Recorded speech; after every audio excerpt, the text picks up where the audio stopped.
Baada ya mteja kunitafuta, nikapanda SGR kutoka Morogoro. Mara nimefika Dar tayari, nimeshuka. Baada ya kushuka tayari nikapanda tena gari nyingine, nikafika Bagamoyo na timu yangu na ikawa tayari imeshafika.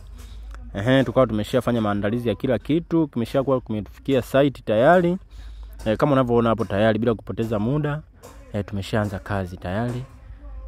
Kazi imeshaanza, naendelea kuwaonyesha kwamba nyumba yenyewe iko hivi. Tukapanda juu, tukaanza kuset tayari kwa ajili ya kupiga wall plate zetu. Tumeanza kupiga wall plate kwa ajili ya kuanza kazi sasa ya kusimamisha kenchi.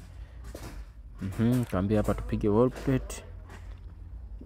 Na baada ya hapo nikaendelea kutoa maelekezo mengine ili kazi yetu iwe nzuri. Kama unavyoona mafundi wa kujenga wameshamaliza kazi yao, na sisi ni nidhamu yetu sasa kumpa mdau wetu kitu bora kabisa. Katutoa Morogoro hadi Bagamoyo, na sisi hatutamwangusha.